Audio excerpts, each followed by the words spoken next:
Or shot fire, officer down, shot fire, officer down. Got a city officer down, shot fire. 223, be advised, we have a visual on enemy paratroopers in grid Tambo uniforms. Welcome to the Resilient Warrior Nation, a podcast dedicated to inspiring hope and healing for first responders, military veterans, and anyone facing PTSD and trauma.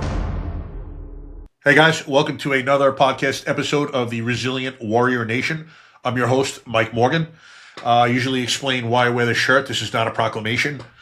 So in the spring of 2023, I sat down and watched a podcast episode of The Sean Ryan Show. During that show, he interviewed a man named Eddie Penny. Eddie was a former Navy SEAL and a Team 6 guy. During the show, Eddie was recounting the story of the Extortion 17 incident in which a Chinook was shot down in Afghanistan, killing all 38 souls aboard. This included 17 SEALs. It was the largest loss of community in one event ever. Eddie further discussed losing his best friend Jason Workman in the incident and escorting Jason's body back to his hometown. As he told the story, Eddie was visibly upset, rightly so, and I simultaneously began thinking about a call. I'm a 30-year medically retired police officer. I started thinking about a call that I had had 5 years before, which I buried deeply. It was actually the one call in my 30-year career that I started to cry, but I stopped myself because men don't cry. That call was a 2-year-old beautiful girl named Dana Sikorsky who was found floating in a pool. Dana survived the incident, but she suffered a hypoxic brain injury, and at the time, her prognosis was not good. So as I watched Eddie, I now know that subconsciously I was given permission to cry, and I began sobbing like a baby. I had been experiencing depression, anger issues, just general unhappiness from my retirement to this point, which is about almost a year, and I was unsure of the origination.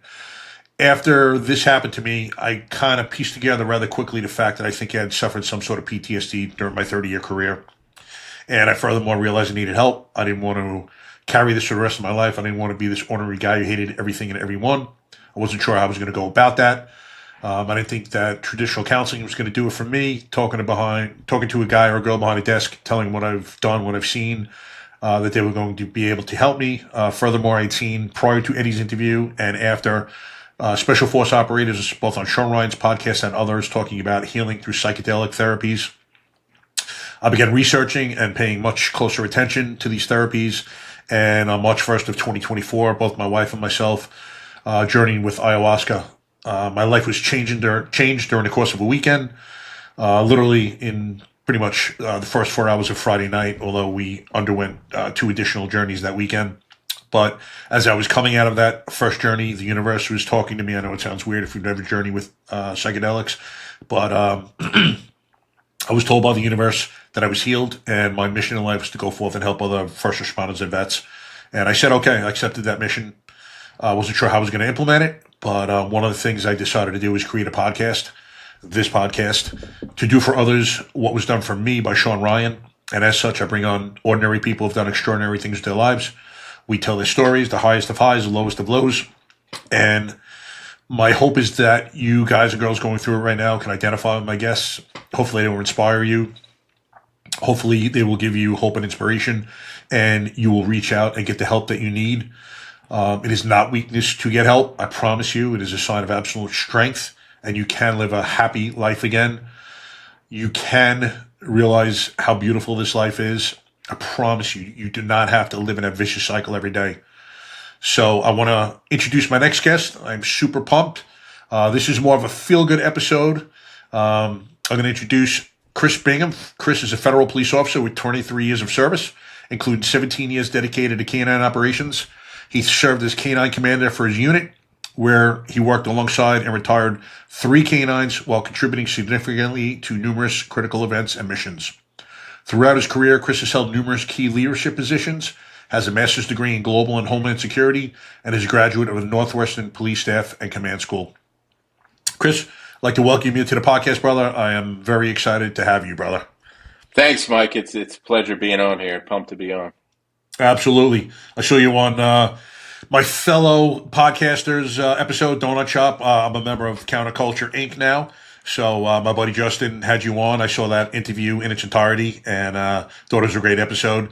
You had reached out before I had even spoken to to Justin because I thought you'd be a great fit for my podcast, being that I love dogs. For those of you who don't know, I also volunteer at the Big Dog Ranch and Rescue here in Loxahatchee, Florida. It's the biggest cage-free, no-kill facility in the U.S., and additionally have a PTSD program where they take shelter dogs, train them up to become PTSD certified dogs, and they give them free of charge to military veterans and first responders. So that's probably my biggest love in life is dogs. So I said I have to have them on.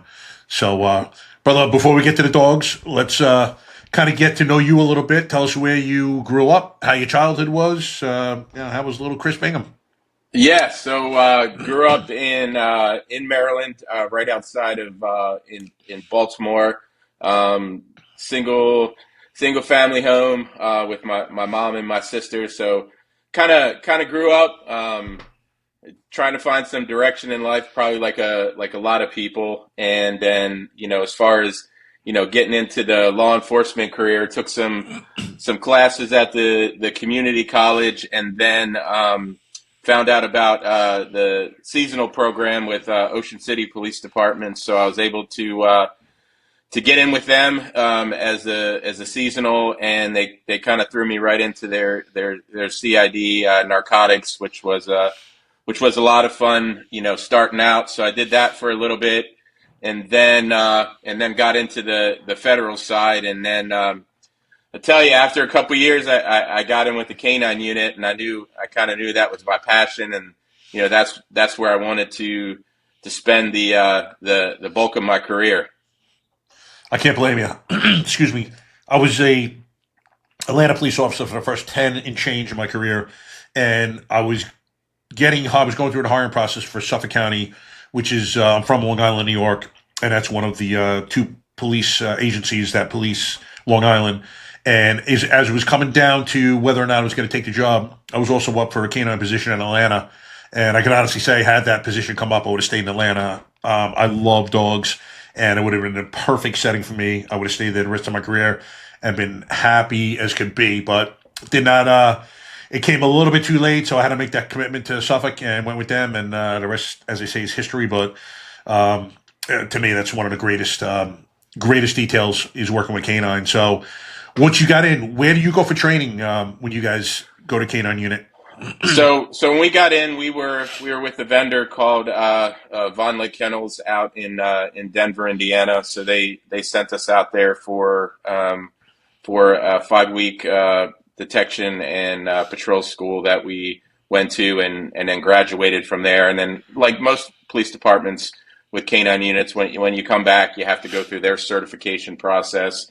So that's kind of where we were getting our dogs for a long period of time, and then sending our handlers for training. So that's kind of got how I got started out. And my first dog was named Rex. He was a dual purpose Belgian Malinois. That's him in the background. You can see him a little bit on top of Tambo's jersey back there. But he was a stout dog, great apprehension dog. He was a lot of fun to work. That's great. And all your dogs are EOD certified, correct? Correct. Yep. Can you kind of explain to people what an EOD dog actually does? Yeah. So explosive detection canine, which is our mission. So we support that mission with sweeps of whether vehicles coming in, going out to events, bomb threats, supporting major events. I did the Pro Bowl, some of the Pro Bowls in Hawaii, and then Nice. some of the presidential inaugurations. So I've got to do a lot of different things with all three of my dogs, which is they've all got to go to some unique places. Even my second dog, Tina, I had to sweep the ship from Pirates of the Caribbean, the Black Pearl. So I had Oh, really? I got a picture of her on the Black Pearl, which was pretty cool. So I always tell people, some of these dogs get to go places that a lot of people don't get to go to. So Exactly. And Yeah. it's your key to open those doors to some of those cool places yourself. That's awesome. There is Yeah. nothing like walking around with a dog. I don't know. I think it's one of the coolest things. They have Yeah, beautiful animals. and it's funny going back to when I was younger. I'm the guy that would go to the family events or other people events, and I'd always gravitate to where if there was a dog in the house, I was more hanging out with the dogs than Yep. than the people. And So my mom was always like, you need to do something with animals, whatever it is, because you kind of gravitate toward them and they gravitate toward you. So I was that guy though. I'd be a house full of people and I'm over there in the corner with the dogs. So Yeah, exactly. I'm the same way, man. People know, like my wife, if I'm missing, go find a dog and you're gonna find me. It's like a LoJack, man. It's so funny. But I right. will take people, dogs over people most of the time, unfortunately, after a 30-year PD career, man. It's Yeah, and I know we'll probably get into it later, but it's I think we've learned a lot from dogs and can continue to do that with their everyday demeanor and kind of what they teach us, about living life. exactly live in the present. That's the only Yes. place to be. It's so true. So, Chris, how long? Yeah. What is the typical useful working lifespan of a canine? So anywhere from Mike, anywhere from 7 to 9 years. I mean, we get the dog. We usually get the most departments get the dogs anywhere from a year and a half to 2 years old. Some may be a little older. I mean, depending on on the level of the training that they have. But so if we get them at 2 years old, and Tambo worked. My last dog Tambo, he worked for about 7 years, so he was 9 years old when he retired. And we found over time that and especially for us, we want the dogs to have quality of life in retirement. So and then you don't want to overwork the dogs. So we came up with a kind of a number of between 8 and 10 years old for retirement. And I was telling Justin on his podcast, the goal is to always reunite that dog with the handler, as long as they work, the good span of that term with the dog. Okay, yeah, makes sense because Yeah. these dogs live with you, correct?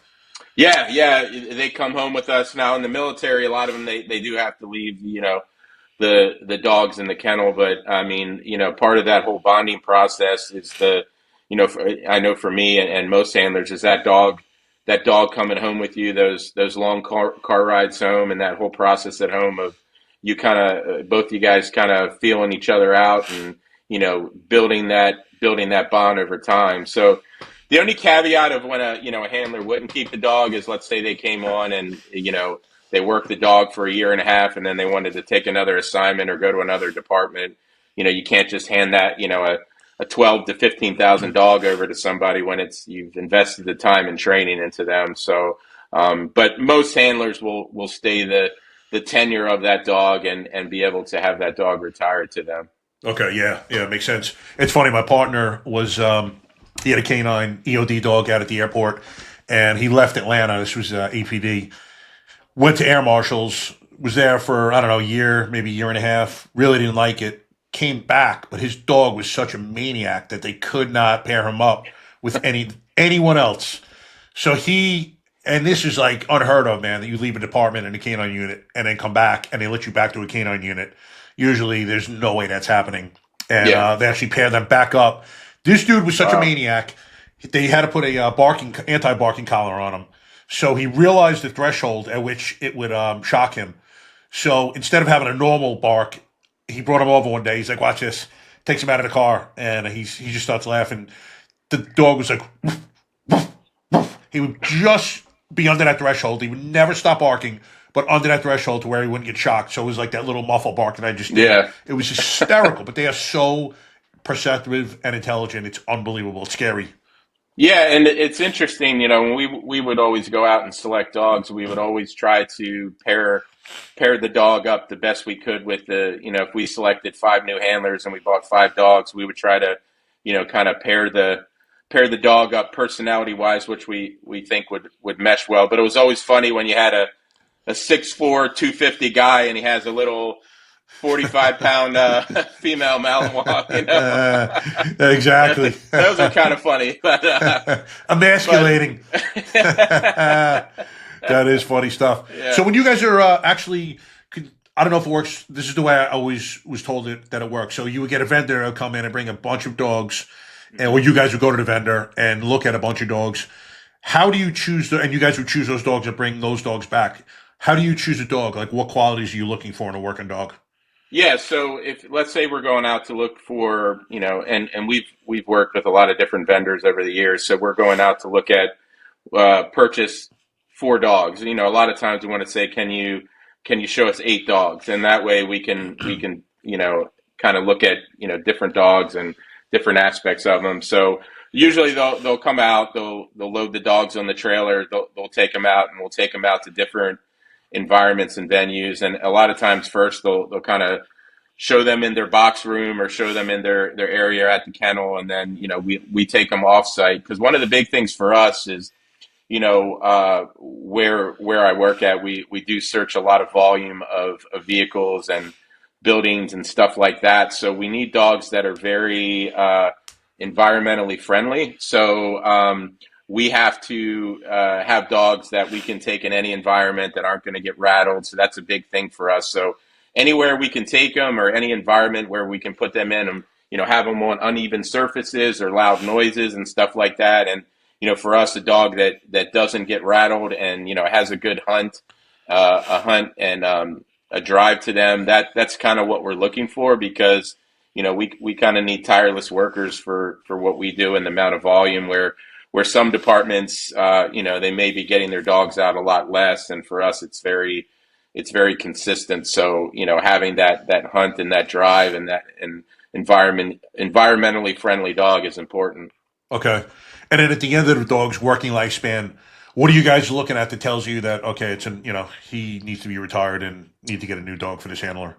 Yeah, so we usually if we get to that 9 or 10 year mark, like 9, I think now is we'll arbitrarily retire the dog, regardless of health, workability, and say 9 years old, the dog's being retired to you. The handler signs a waiver and then takes that dog, and the dog is handed over to him. Now, if a dog is younger than that, between 7, 8, and then starts to have some medical issues or workability issues, then us, and I think most departments, they'll do an evaluation of that dog. Whether if it's workability, they'll have the trainers kind of evaluate them. If it's medically, they'll get a workup at the vet, and then have the vet make a recommendation if they can continue working, which is what happened with my last dog, Tambo, that he tore a ligament jumping into a truck, and it was significantly going to hinder him and his mobility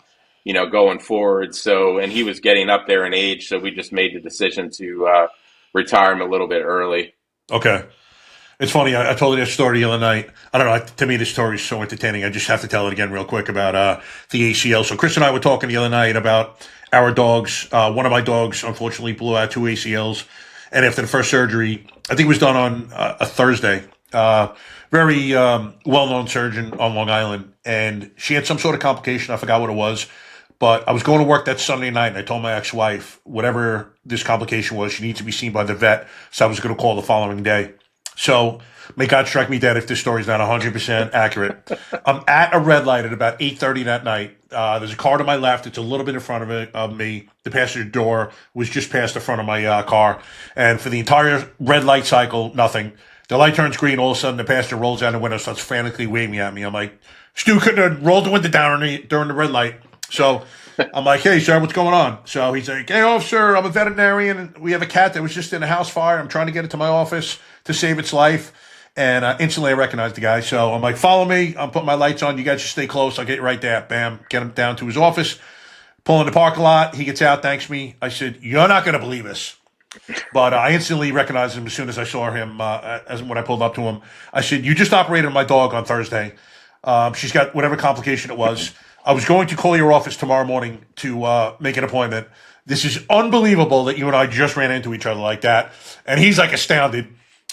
He's like, yeah, just call the office tomorrow. Tell them to put the call through. I'll get you in 1, 2, 3, which I did. She was seen the next day at like 10 a.m. But the odds of me running into this guy that night, the one person in the world that I wanted to see at that particular moment in time, and it happening, are mind-boggling. It's insane. You can't make this shit up. Divine intervention. It really was, man. Yeah. God was like, you know what? We're going to get Tootie taken care of. That was the name of the dog. Miss Toots, I used to call her. Just so funny. Yeah. But, yeah, so kind of tell me about Tambo, how his career went. You just give me an overview. First of all, do you guys name your dogs, or do they come to you named? No, so another story with these vendors is they kind of name them. Most of the vendors go and get the dogs, as most people in the canine world know. They get the dogs over from Europe somewhere. They bring them back over, and the dogs are already named. So it's funny. My first dog, Rex, which is Rex and Maxes are a huge common, at least on our unit. They were very common. So I had at the time I had Rex 4, and I think over the course of years we were up to a Rex 7, and then Damn. we had like a Max 8. So they kind of name the dogs. I always joked when they run out of good names, they come up with the generic Rexes or Maxes. Exactly. So you know what I mean. So they named the dogs, and so Tambo. I had taken, was on the canine unit, did some other things, went into some leadership roles, and then there was an opportunity for me to come back as the canine commander. I obviously jumped on that since that was my passion. So when I got back on the unit, they were like, "Look, you're going to be running the unit, but you can't have a dog. It's just going to be too busy with all the administrative stuff." So, I told this story on a couple other interviews. I was bugging. My boss was a good friend of mine, so she was the colonel, and I was bugging her about wanting to take a dog, and finally, Tambo had been with two other handlers, and it didn't work out for one reason or another, and she was like, "Look, all right, fine. If you want a dog, you gotta take Tambo," and I was like, "Man," I said, "Dave, he's kind of aloof." I said, "I don't know about him, but again, I think it was one of those divine intervention things because it was a match made to be, and Tambo and I linked up, and it took him a little while for us to feel each other out. But I tell you, Mike, once I got his trust, man, we were rocking and rolling, and he was an amazing detection dog. So Nice. we worked for about 7 years together, and then like I said, he had that injury, and he retired, and it worked out good because that was in 22, and that was right around when I was having the birth of my son. So it was good timing. So Tambo went from working to now taking care and guarding my son all day. Which one of the things they said about him before I got him is that he wasn't good with kids, but it couldn't have been further from the truth because he's been absolutely amazing with my son, which Oh, has been nice. awesome to see. And then after we decided not to do surgery on his the torn ligament, so we got him a brace, and he was doing pretty good. It just wouldn't have been good for him to continue working. But I was telling you when we chatted on the phone the other day, he was out in the yard either chasing a squirrel or a rabbit, which he liked to do because I got a big yard, and he kind of jumped off that back step and ended up tearing both of his Oh, ACLs. And so he his mobility and ability to move around just went completely to shit after that. And that's kind of when I had reached out to Jason from Project Canine here. I'd kind of kept in touch over the years. We had met at a conference, and then that's when I kind of reached out to Jason, and Jason got him right in the programs, which was amazing. oh yeah. So can you tell us about their organization and what they do? Yeah. So Project Canine Hero it's a national nonprofit, and what they do is they take in police and military working dogs that are retired that are going through significant medical illnesses or injuries. And so Jason's got a long waiting list.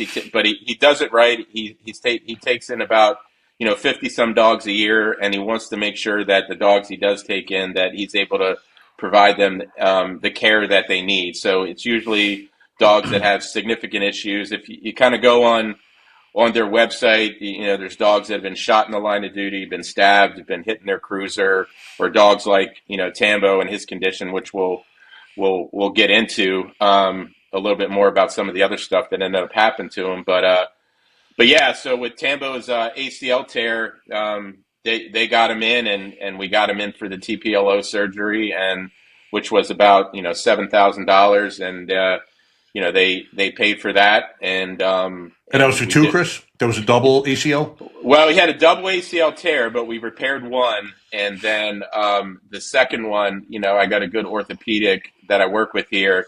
He was like, if his mobility is good, we can probably. I don't want to have to put him through another surgery, so Okay.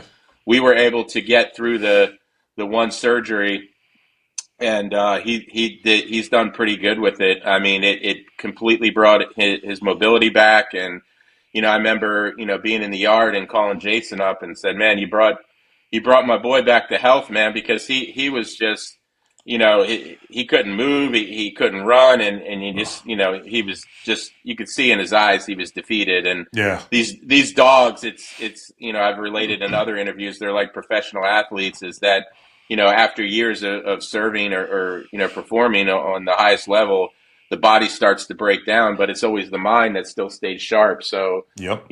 when they can't have that, and so yeah, he got that surgery, and he was back, and he was rocking and rolling at 100% again, which was amazing.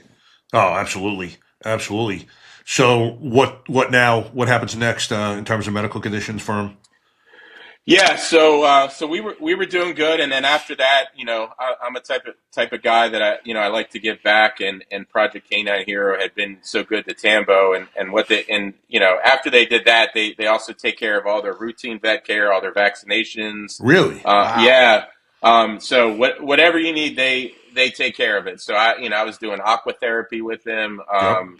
and getting them out, and so I started doing a lot of events for Project Canine Hero. So Tambo kind of became an ambassador for the program. So we did, the Clemson Tigers game. We did the Seattle Mariners. We did the Oriole game with Baltimore Orioles, and then in May of this year, Tambo got honored with the Phillies as part of the salute to service game. So we were going to do a lot of cool stuff, and it kept Tambo sharp, getting him out of the house. And then in July, it was a normal morning. I came down, and Tambo is he loves routine. So even though I'm going to work and I'm not taking him, he likes the routine of me coming down. I feed him his breakfast at 5 a.m. So it was a normal morning. He got fed. I went to work, and then came home a little early that afternoon, and he usually, greets me at the door. Didn't see him, and then he was kind of just laying there in the dining room. He was conscious, but just kind of looking at me, and he had a little bit of panic in his eyes. And the first thing I did is I checked his gums. His gums were pale. He was very lethargic. I saw a little bit over to the side that he had thrown up a couple of times. Tried to stand him up, and he was very wobbly on his feet. So I was like, yeah, he's got to go in. So Yeah. I got him into the emergency vet, which is about 25 minutes from my house, and I called Jason on the way, and he's like, yeah, just give me a call, and we got your back, whatever you need with Tambo. And Nice. so they took him back, and they came out and said he had a mass rupture on his spleen, and so now the abdomen was filling up with blood. So they're like, we have to do emergency surgery to remove the spleen, and then had to do a blood transfusion. So again, called. Then, and then they come in and they give you the estimate, and they're like, okay, this is going to be an estimate of anywhere from $7,000 to $10,000. So Yep. I called Jason up, and he's like, Chris, we got your back 100%. He said, go take care of what you need to take care of, but finances aren't going to be an issue. So tell them Nice. to do whatever they needed to do. So, so I got to see him before he went back for the surgery, because they asked me if I wanted to proceed with it, and I said, of course. And I kind of talked about this in a couple of other interviews, as he was really kind of panicked on the table before going back for the surgery. And I talked about like the bond. They talked in one of the other interviews. They asked me about a bonding moment that I had with Tambo, and I related to that, because I talked about all the countless times that I was kind of going through something, and just having Tambo's presence there, that constant energy and calm presence of of making me feel better and taking away that anxiety. It was my time to do that for him in that moment. And so I got back there. I could see the panic in his eyes, and I was like, "Hey, buddy, Dad's here. I got you. We're going to get through this." And then instantly, that calm kind of came over him, and they were able to get him back. His blood pressure was starting to tank, and then they said, we'll call you in an hour and let you know how things are going, but just keep in mind he may not make it through this surgery. So that alone, and then leaving there that day, I mean, I was my mind was just kind of going crazy. Yeah. Yeah. I know, unfortunately, I know exactly how you feel. As we were speaking the other day, my Rottweiler got diagnosed with bone cancer in probably '08. And we actually had a front leg removed, amputated, because they said she'd be pain-free after that. And then we started with chemo and radiation. So I've been through that whole gamut. And, man, there's nothing more emotional, as far as I'm concerned, than having your pet get sick. And obviously, if they pass, there's nothing that will bring a grown man to tears quicker than his dog passing. I've been a mess when I've lost my 3 in my adult life. And they say the old adage is the best day of your life is when you get a dog, the worst is when you lose one. But I know exactly how you feel. It's the worst feeling in the world. But he did well. Yeah, and we kind of talked about that on the phone the other day, Mike, because my other 2 dogs had passed away from cancer as well, but that was a situation where it was a kind of a slow process. So I knew the time of when they their time was going to come, that they kind of let you know. So with Tambo at the time, I was like, I wasn't prepared for that. I was like, I'm not prepared for this. This was, I was just feeding him breakfast this morning, and he was his vibrant self, and now they're telling me that he may not make it through surgery. And as you said, when my other 2 passed, and I had to say goodbye to them, I mean, we talked about it. You want to see a grown man wail like a baby. There's nothing like saying goodbye to their partner or their dog that's been there for them. It's like a cry that comes from the soul. You know what I mean? So, Oh, yeah. And I wasn't prepared to be up to be going down that road again, man. Like I was just like, he was just turned 11. He was thriving, and I was just like, God, this can't be happening. So I remember I was in the car, and they called me, and they said, hey, we got him opened up. His spleen is cut. They're like, his spleen is covered in masses, and we're 99% sure this is cancer. And from what we can feel on the liver, we think the liver is covered in masses as well. Are you sure you want to go through with this surgery? And I said, absolutely. And I talked about this in the other interview. I wasn't prepared for. I knew it wasn't his time, and I wanted to give Tambo a fighting chance because he's been resilient his whole career, Yep. and I knew it wasn't the right time for him. So so they went through with the surgery. They removed the spleen, and I'll have to send you a picture of it. It's pretty nasty, but I mean you can see the huge masses on the spleen when they took it out, and Okay. So the next few days were pretty rough with recovery, but he made it through like the champ he is, and within 2 days he was moving around again, and he was eating, and then the next step from there was getting an appointment with the oncologist. Yep. So I found a good one at Blue Pearl in Malvern, PA, which is about an hour from my house in Maryland, and I remember the consult. I had Tambo there, and they were like, look, because I wanted to see if chemo was going to be an option. And let me backtrack a little. The biopsy had come back a couple days prior to that, and they confirmed it was a cancer called hemangiosarcoma, which they call the silent killer in dogs, because these masses, what happens, these masses form on the spleen, and you don't know they're there. The dog is acting fine, but when these masses rupture, it's a life or death situation. So and I talked to numerous people after that said, hey, the same thing happened to my dog, but I didn't get home in time. And when I got home, it was too late. And it's funny because I left work early a little bit that day. And I think about, man, like if I didn't do that, would I even be in this situation now? Yeah. So just that alone was like, man, like somebody, I felt like God was kind of just looking out for both of us in that situation. You know what I mean? Yeah, it's Um, another example of the fragility of life. Like, it's amazing. I was talking to a coworker a few years ago. Something had happened, and it was crazy because it was two things that happened, and one person died and one person lived. And they each were supposed to, the person that was supposed to live, we thought was initially going to die, and then we thought the person that died was initially going to live. And I was like, it's crazy. Life is just insane, man. Because as far as I'm concerned, you have a number. There's a ticket somewhere with a date, and you cannot avoid that date. Because I've seen shit where you thought people were going to walk away from that, and they died, and you thought other things where there's no way that cat just lived, and he walked away almost unscathed. So I just think when it's your number gets called, that's it. But unfortunately, it was not his number at the time. Thank no, God. no, no. And then, I remember sitting there with the oncologist, and she's like, we're gonna, because I had asked the emergency vet when they told me it was a hemangiosarcoma, and I was like, well, are you sure the cancer's on the liver? I said, did you biopsy the liver as well? And they're like, no, we just biopsied the spleen, but we were feeling on the liver, and we're almost positive there's masses on the liver. And I said, okay. So I'm talking to the oncologist, and she's like, look, if as expected, if there's masses on the liver, chemotherapy isn't going to do much. And now the other problem you're going to run into is one of these masses are going to have a high probability of rupturing again.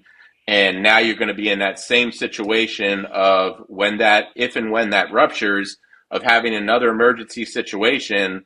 And then all these thoughts are going through my head. I'm like, well, if I just let him live out his quality of life, what if I'm not there and this happens and one ruptures again? And so I had all these thoughts going through my head, and they had taken him back to do the ultrasound, and then Mike, they come back in, and she's like, I can't believe this, that what we thought were masses on his liver are not, and we don't see any signs that this is spread to the liver yet. So he started chemotherapy that day. He was now eligible for chemotherapy, and we started that day. So I went into that when they took him back, thinking that, man, this may be the end of the road. I don't know Yep. how much time he has, because they were telling me at that time he has maybe 14 to 18 days to live. Wow. And I'm just like going crazy in my head, and trying to process this. To now they're telling me, okay, with chemotherapy, and a plan of action there, we can maybe prolong his life for another 6 months to a year. Okay. And that may seem like a short period for some, but as I was telling in some of the other interviews, there's one thing that you can't put a price on for me, and that's time, right? Yeah. And having this time with him has been amazing. And what I've, we were kind of talking about it in the beginning, is that I've learned to just kind of live more in the moment and enjoy the presence of him, and not take things for granted. So he's now, we're now in September, and he's gone through 4 chemo treatments. He has his last one intravenously next week, and then we're going to go to an oral chemo pill Okay. for the maintenance for the rest of his life. But I got to tell you, Mike, like I'm not listening to the time frame of how much they're giving him to live, because I feel like his spirit and his mind is strong, and he's a resilient dog. And if anybody's going to outlast the time that they've given him, is going to be him. You know what I Yeah. mean? Exactly. So Yeah, that's the way I approach mine too. I mean, she lasted about 9.5 months. I knew it had spread. I got the same call that you got during surgery, and they said it had spread. Do you still want to do the amputation? I'm like, yeah, absolutely. And amputated. She was running around in less than 2 weeks, and she had a beautiful quality of life the entire 9.5 months until I think I put it down on a Monday. So that Saturday night, 2 days before, she started experiencing breathing difficulties, and it was quick at the end there, but she had a great quality of life for those 9.5. And yeah, I tried to do exactly what you just said. I enjoyed every moment. Tried my hardest not to think about, the inevitability, and that's for all of us, man. None of us getting out of this game alive, number one. But, You're absolutely right. And the thing is, you must enjoy your time with whomever you're talking about, your dog, your family, whatever, friends. yeah, and that's the thing for these dogs. I mean, just you going out in the yard and throwing their Kong around or taking them for a ride. And I tell you, one of the things we kind of we it's just me and him for our chemo treatments. It's that I got about an hour and 20-minute ride up to PA, and we kind of and he's excited to go because it's kind of like we're in the car together. We're going for a long ride. He feels like he's working again, and we're having that time to ourselves, and it's still like kind of working because you're in a mission together and you're in that fight together. But now, what I told him, it's just kind of a different fight now. One last adventure, that we're going on, and what I've tried to do is just kind of peel the curtain back a little bit because I'm kind of a private person, but I've kind of peeled the curtain back a little bit and started to document this on social media with what some of these dogs go through, and then shine a spotlight on Project Canine Hero, and then what they do, and then just kind of highlight the resilience and will to live that Tambo has, and he's not only inspired me, but he's inspired a lot of other people too that have reached out to me. And it's funny, we try to do. I'll try to do a different theme for him before we go for the chemotherapy. Like I just did a whole John Cena Cena theme with him. Yeah, we went on the last one, and I had the Never Give Up towel, and I played the John Cena music, and we may go with a Rocky one next this upcoming Thursday. I don't know yet, so That's great. we'll see. Chris, any side effects from the chemo? Because my dog had none, which shocked me. Yeah, so I kind of talk about it on my social media a little bit. Like usually between the fourth day, he gets really nauseous, and Okay. he doesn't want to eat. So they've given him Serenia and an appetite stimulant. And the hard part is Mike is just trying to get the pills and the medicine into him, because once Yep. I get the meds into him, he starts eating, he starts feeling better. But I tell you, he bounces back pretty quick because it's usually about, I don't know, like a day and a half, 2 days, and then he's back to eating again, and then the rest of the side effects have been minimal, which he's really amazed me. But he's also a very stoic dog, so he doesn't show pain a lot, even when he was injured with the ACL tears and the ligament Yep. tears. He doesn't show the pain, but he's doing great. He's continuing to wanting to go out in the yard with his Kong and go places. And as long as what I've been telling other people, as long as I can still take him places and represent Project Canine here and do some things with him, I think it keeps his mind sharp. And how often do we talk about people in law enforcement? They're these go-getters, right? And then they retire, and then within a year or a couple of years, you hear about them having a heart attack or whatever, and then just passing away. And I think that it's the same with dogs. It's important to keep their mind strong and to keep their will strong, and to keep positive energy. And I think that goes a long way. Yeah, absolutely. I think they need a little bit of a purpose themselves. He had that working purpose for years and years and years. And, I think that's a problem with a lot of us. We get out of these careers and there's no purpose. And most of us are purpose-driven individuals. You need something to motivate you. You need something to, wake up and live for. And, I tell guys and girls who are going through it, if you don't have that purpose, that big purpose really that's going to carry you in life, then come up with a smaller one. I've done a couple of reels, like go adopt a dog. That gives you all the purpose you need right there. That dog needs you to live. You now have an instantaneous best friend. You can tell him all your problems. He's never going to tell you to shut up or anything like that. Like there is a purpose in and of itself right there. And go from there. Just the one thing about the dogs that makes them so resilient is they don't have any mental difficulties. Like with mine, when she got a leg amputated, she wasn't thinking about, are people going to look at me funny now that my leg's gone? No, she just started walking with our left leg in the middle of her as opposed to offset to the left. And she got, she was back in the fight like instantaneously. or Tambo, he's not. There's no mental blocks. There's no depression. Like it Yep. is what it is for those guys, and they just compensate and go from there. Like it's Yeah. amazing. And think about, us as humans, how much we complicate life, right? Like Yep. the shit, you think about stuff you worried about in your career 10, 15 years ago, and now that shit doesn't even matter, or even a week ago. Yeah. And we get so caught up in it, and then we don't talk to our friends, we don't talk to our family, our spouses, our kids, because we're all fucking pissed off.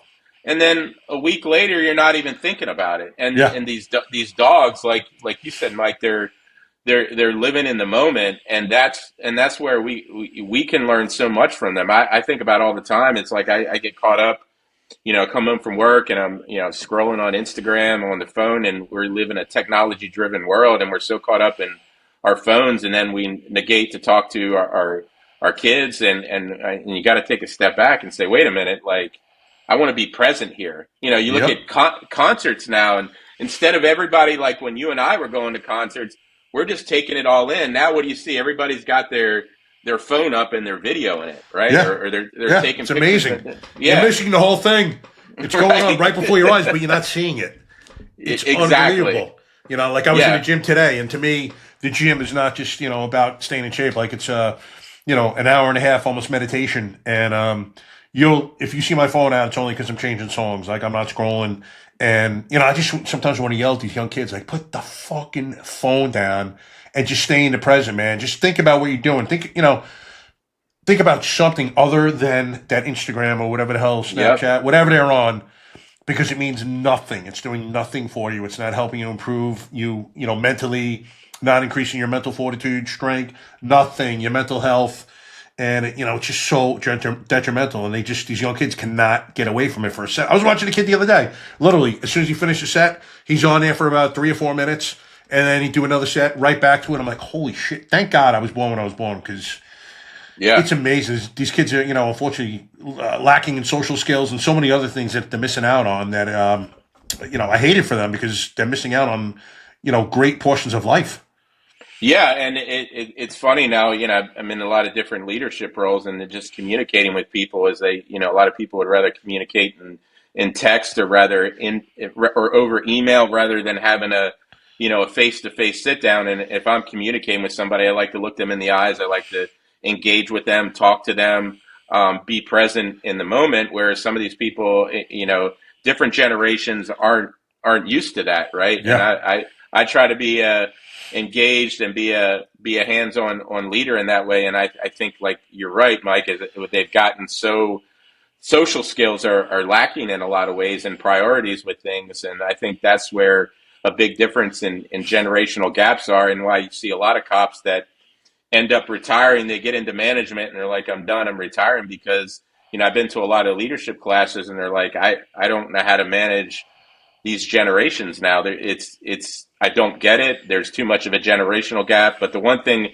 we do have to do is, if you're going to stay in the game doing that, you got to be able to adapt your style a little bit, right? Yeah. And that's not always easy. Exactly.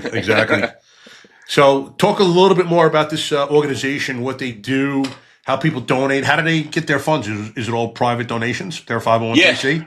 Yeah, 501c3, and everything is through donations. Their Project Canine Hero is on all social media platforms, and then they have their website at projectcaninehero.org. But all the donations, like we talk about, I was talking with Justin, is sometimes you donate to things, and you're not sure where your money's going. Well, I'm living proof, or Tambo's living proof, that any money that you donate to Project Canine Hero is going back into these working dogs. Because I was talking with Jason the other day, and we were totaling up how much they've spent on Tambo in retirement since his TPLO surgery, his emergency surgery, and now chemotherapy. And I think we're going on close to $20,000 right now. Wow.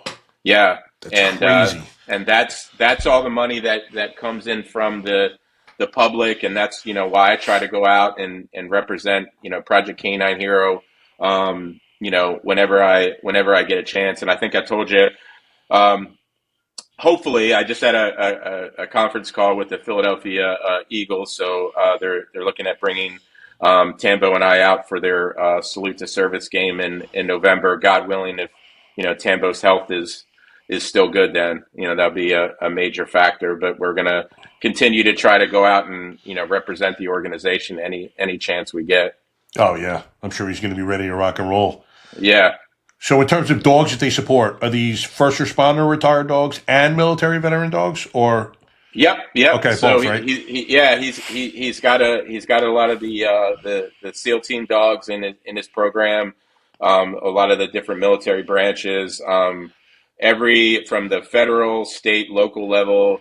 There's a lot of great stories in there. Like I said, dogs that have been shot in the line of duty, hitting the cruiser, where Project Canine here stepped in and did life saving surgery. So all branches. And one of the great things they do is that when your partner's time does come, they have an artist that kind of paints a portrait of your dog and sends it to you at the end. It's Nice. kind of like closure to have. So I mean, they're a top notch organization, and they do things right. And Yep.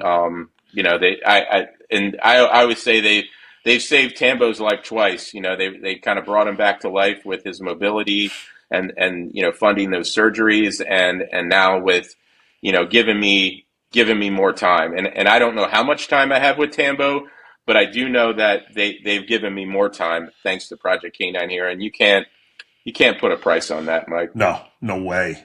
So, for Yeah. the handlers who are watching this right now, who are interested in hooking up with Justin's group, what do they do? How do they get in touch with him? Do they have to apply? Yeah. What's the process like? Yeah, they go to Project Canine Hero's website, and they have an application on there, and they can fill that out. There is probably a lengthy waiting list, but if there's dogs that are in any kind of like dire need, sometimes they can make some exceptions and possibly move them up. And if anybody has any specific questions, they can of course reach out to me, and I can put them in contact with Jason as well. So Fantastic. Now, was Jason a canine handler himself? How did he get yeah, into yeah, this or found this? yeah. So Jason was a MP in the Army, and then he worked for various police departments in Canine. He was with ATF for a while, and then he was with Blackwater. So he has a pretty lengthy career in law enforcement, military, and within the canine industry. So that's how we kind of met. We met at a HITS conference about 5 or 6 years ago in DC. So he's been working with dogs for a long time, and if you talk to him, he'll tell you he kind of started this whole nonprofit with $500 in his pocket, and it's Really? it's yeah, and it's kind of grown into to what it is today, where they've now I think had well over 300 dogs put through the program and saved Wow. these heroes' lives. And that's my big thing is just putting on the forefront that these dogs that and to no fault of any of the departments, that there's no plan set up for these dogs when they retire, so the burden of cost falls on the handlers. Right. And sometimes you get into these situations where the dogs medical starts to go down the tubes, and I don't think any handler should ever be in a position where they have to make a decision on their dog based on finances, and Yeah. and that sucks. Yeah. I agree. So that's where these programs like Project Canine Hero, come in and are lifesavers. Yeah, truly. And for people that do not know, I mean, the prices on some of these surgeries, like, I spoke about my dog getting the amputation, chemo, radiation. We were probably in for about 20,000, something like that. I think each time we had the ECL done, we had it done twice. And you're going back probably like over 15 years ago. It was probably like 5,500 each. So that's 11 G's right there. So, I mean, Justin started a substantial foundation if he's got 50 dogs a year that he's supporting. I can't imagine the budget and the bills that he's paying out. That's very, very impressive.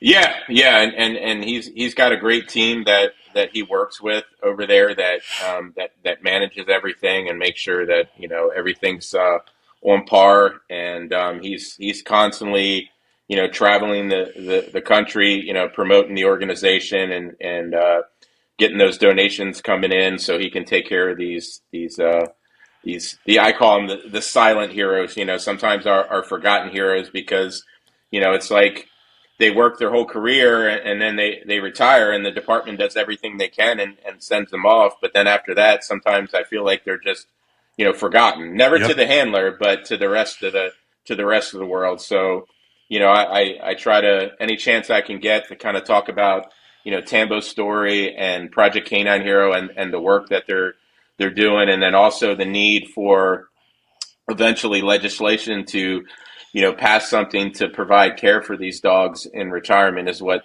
the ultimate goal is. That is fantastic.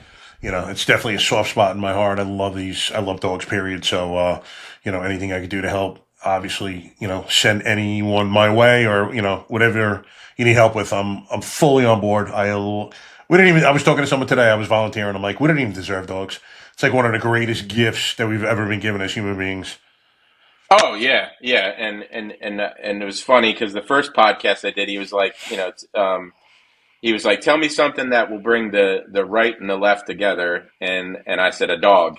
I Yep. said you could have somebody on the far left and the far right, and they could be in the biggest disagreement. You bring a dog into the room, and for a brief moment, they're both petting that dog and focusing on the comfort that dog's bringing, and forgetting about all the other bullshit that we get caught up in. So, dogs they're amazing workers, but they also have so many other healing factors into them that just are just touching the surface of what they can do for people. And one of the cool things is that I've had a lot of people, and I was talking to Justin about this on his podcast, is that a lot of people have reached out to me that are going through some type of chemotherapy or battling cancer or some type of other illness, and just seeing the positive attitude and the resilience and the spirit that Tambo has motivated them, and I really sat back and thought about it, and I was like, wow, it's how much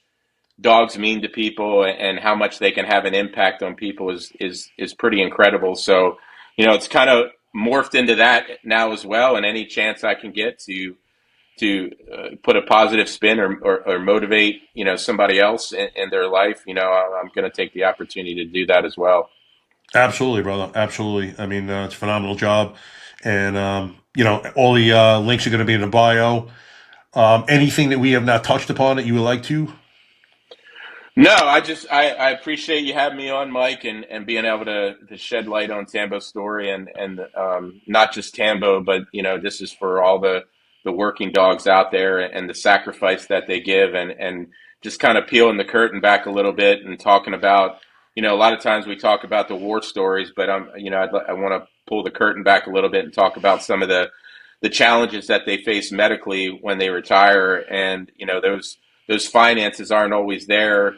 I know when my other two dogs passed, when I had an assignment out in Hawaii, and there was no Project Canine Hero back then, so all that money was coming out of my bank account, and I wasn't making the money I was making now. And I remember, having to drain my bank account for hospital stays and treatments and borrowed money from my parents and just to keep my dogs, going. So the fact that these programs exist now is amazing.